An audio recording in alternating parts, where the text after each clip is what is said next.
I'm Esther, and our first speaker will be Ms. Laura Harrington today. She is a grad student here at the MBA of Morton, and she is president of the Warren Community Consultants. So if we could welcome her. Okay, wonderful. So I had you guys until 7, or you had me until 7. So Esther was kind enough to send me your project descriptions and outlines, and I got a little bit of background information about who you guys are, but still kind of choosing what material for you guys would be helpful given the broad range of projects that you're working on and the broad range of your own experiences was a little difficult. So that being said, what I'm going to start with is run you through what I'd like to talk about today. And I can talk about why it is that I thought this would be helpful for you, and you guys can let me know if I got anything wrong, so we can just nip those in the bud before we start.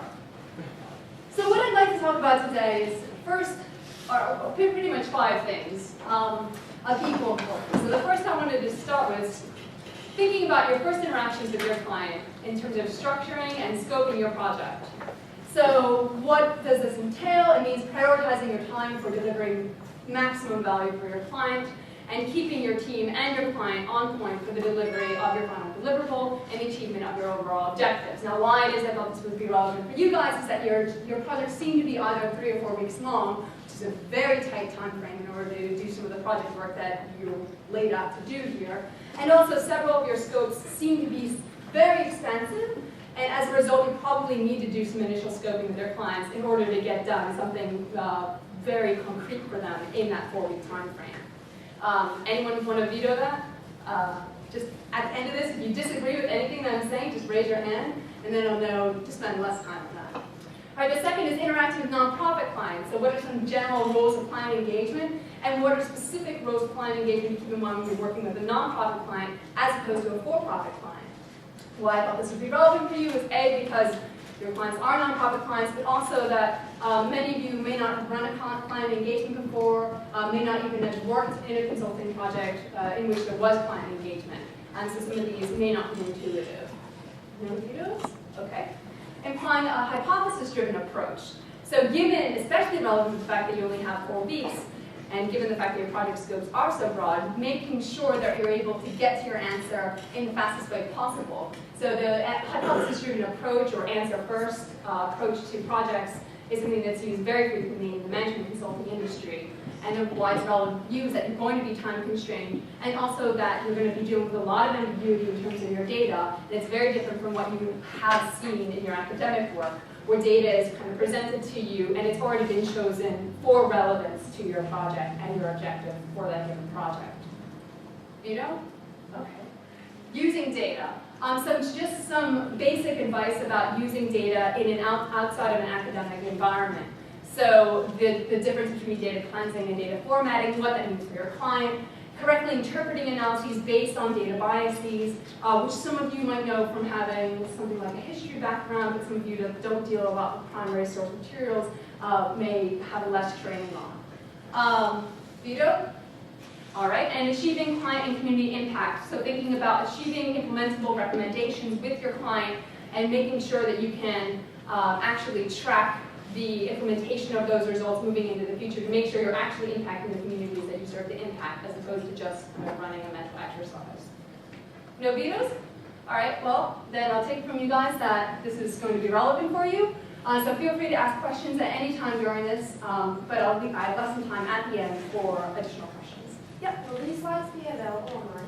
I'd like not to have them be available as slides as in of themselves, but I can PDF it and send it to Esther, so you can have a PDF of it, just because some of it's proprietary imagery that I would rather not be copied and distributed. But yeah, I can give you the PDF of it.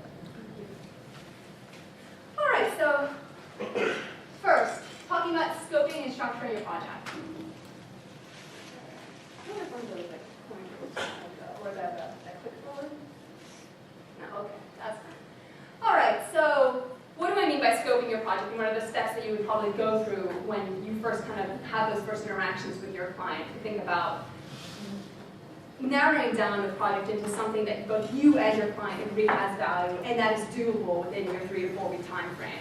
Okay, so the first thing to understand among yourselves and on your teams is to understand what your resources, what your capabilities, and your constraints are. So what can we reasonably do within our period of time?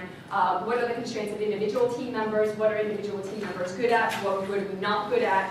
And making sure that you have that information for yourselves before you even start thinking about your client work. The second is to talk to your client to understand what their resources and constraints are. So for example, you're working on a financial analysis. Do they have financial data ready to go for you? Will they need to be working through a third party in order to get it for you? Is there going to be a time lag there? These are things that you need to know in order to understand exactly what's a realistic time frame for your project, which then you need to know in order to think about whether the project scope is realistic or not. So the third is articulating a SMART objective then for the project and identifying clear areas that would be out of scope that your client and you have to agree on. So have you guys heard of these SMART objectives before? You will if you work at like a 20 organization or you go to an American Management Association training. So a SMART objective basically means it's an acronym. It's an acronym. So specific objectives, specific, measurable, achievable, realistic, and time-based. So basically what this means is that when you articulate your objective, it's not broad enough that it can be interpreted by different people in different ways.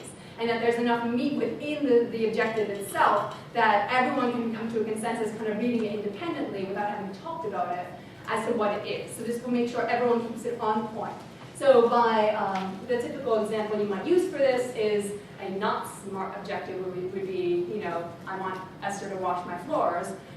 So she goes in, she has no idea like how long she should wash, how much effort she should put into it, at what time she needs to be finished by, you know. It really has no relevance at all for her.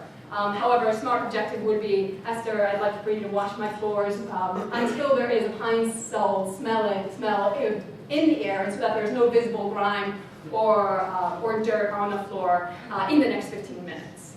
So she can take that, and we don't really have to discuss it. She can take that and move with it and achieve that and know when it's achieved, and then move on to the next step.